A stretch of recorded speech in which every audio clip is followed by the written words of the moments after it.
that's the end of the mirage, that the bubble has been popped.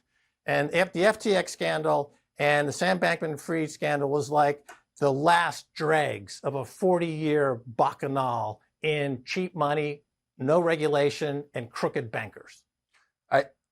I have no background in any of the areas you're describing, but just as a watcher of what's happened over that period, I sense everything you say is true. You worked within that system for a while. Did you give us a quick summary Right. So I started background? in the 1982 on Wall Street as a stockbroker. I worked there for 8 years. I worked at Payne Weber. I worked at Oppenheimer. I worked at Shearson Lehman Hutton. I worked at Alex Brown and Company. And so I had a front row seat during a period in financial history in America where a lot of innovation, so-called, was brought to fore because of the appearance in the 70s, late 70s, of the discount brokers. So what happened is for Wall Street to compete with the discounts like the Charles Schwabs and others, they went on a spree of inventing products. And they went and they created, for example, Mike Milken and junk bonds. That was a way to grab back some revenue from they were losing it to the discounters. So they created the leveraged buyout, became huge. And the next day the markets did start to crash. And then Congress said, oh, sorry, yeah, we'll give you your money. So they hold the Congress hostage because they can manipulate prices. It's very, very easy. My experience on Wall Street, I can tell you, and having invented a technology, the virtual specialist technology, which is patent number 5950176, it's a way to make virtual markets.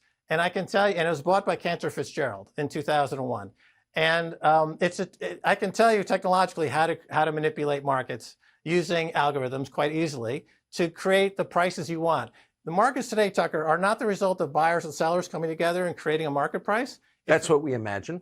It's the result of, let's say, a Goldman Sachs saying, we want the price to be X, so we're going to fill the trades in to get to X. So they determine the prices in advance that they want to see. Well, that's not a real market. No, it's a command and control system. It's central planning. It's not capitalism at all. Don't blame capitalism for the ills of the American economy because we don't live in a capitalist society. We live in a command and control society where the fundamental element of the economy, money, the price of that money is set by the Central Committee, the Politburo, known as the the FOMC. The financial press is much worse. That's so sad. And not only that, but it's openly telegraphing to the financial community the frauds that they're conducting, how the frauds are doing, and how you can participate in those frauds. Like the Financial Times is essentially a Bible on committing financial fraud. The Wall Street Journal is essentially the playbook on how to commit financial fraud. The typical financial media at CNBC really talk about fraud. There's nothing inherently with any integrity whatsoever in these financial markets.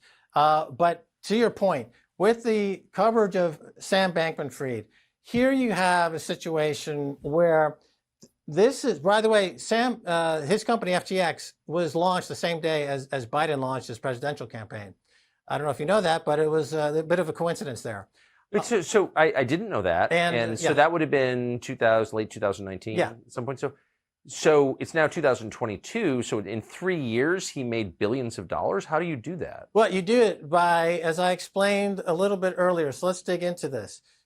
The Andreessen Horowitz, Sam Bankman-Fried, Sequoia, BlackRock, they're involved in a criminal enterprise and a racket by boosting the price of worthless tokens on each other's exchanges and then using that token as collateral to fund things like, oh, the war machine in Ukraine. Oh, Joe Biden's re-election campaign. Oh, the midterms, which we now know was highly influenced by money that was manufactured out of thin air. They can't get the money from Congress. They can't get the money from their donors. So they created this entity called FTX, which is a huge slush fund. Essentially, it's a slush fund disguised as a crypto exchange, which is managed by somebody. The way I see Sam Bankman-Fried, he's kind of a cross between Bernie Madoff and Charles Manson, right? Because he's got his little cadre of drug-addled sex maniacs in the Bahamas, and he's perpetrating the biggest Ponzi scheme in history. So imagine that, the mix of Charles Manson and Bernie Madoff, and you end up with this freaky, fuzzy-haired, larcenistic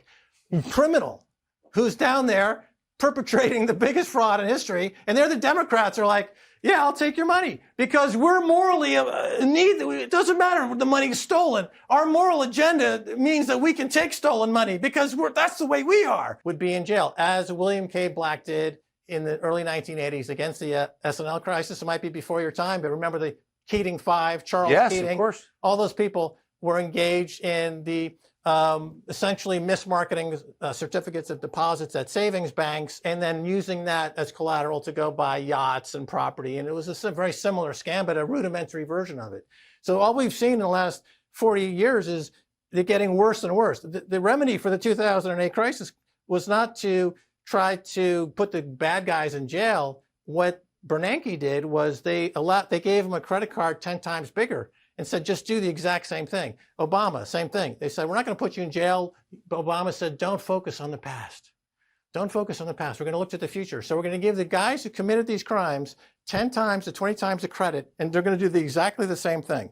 Now, at that time, we said within 10 to 12 years, the exact same thing is going to happen, but 10 times worse. And that's where we're at today. We were off by 2 years. 14 years later, it's the global financial crisis part 2. And it's because of the exact same things happening all over again. It's a loss, but they just bundle it in and they make it disappear. And the pension accounts are always underperforming the market because Wall Street uses pension accounts as a toxic waste dump. They have for decades. But those are people's retirement accounts. But they unfortunately have no one representing them on Wall Street except for some idiot that's handpicked by Wall Street.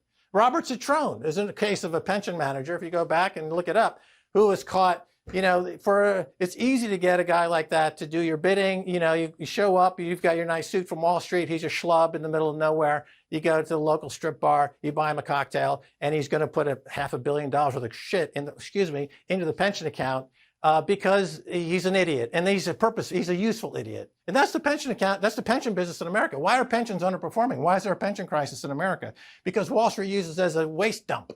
That's truth. That's the way it is. And the idea is that if they implode, then they're effectively backed by they'll get bailed out by the Congress, right? They get bailed out. The S&L crisis, they got bailed out. That was the trick. They said these CDs are guaranteed by the government. Let's use the government as the backstop. Same thing in the 2008 crisis. Same thing with the FTX crisis. They're banking on the feds bailing them out. Is this guy in jail, even though he's patently? So you're nationalizing the risk and privatizing the upside. Yeah. So the stock market, the real estate market, the the chateaus in Switzerland market, all those things are up 15, 20% a year because of all that money that's being printed. Until now in 2022, to be honest, it was when Russia invaded Ukraine that kind of called the time on this whole thing. They essentially said, you know what? We actually believe we are better at pricing oil than you guys. Yeah. You're pricing oil in Chicago and it's totally manipulated. And, since we're the producer, I think we'll price the oil from here on. And suddenly inflation went out of the roof because they took it out of the hands of the financiers. Right. And now the pricing power for commodities in the world are with the producers. That means the BRICS. That means Russia. That means China. That means Brazil, right? So that's where America now is in a real conundrum because how are they going to suddenly get out of this mess that they've created by lax financial oversight for 40 years? The Sam Bankman-Fried, as abhorrent and ridiculous as it is, he's actually just the tip of the iceberg. I always say that if you took fraud out of the American economy, there would be nothing left.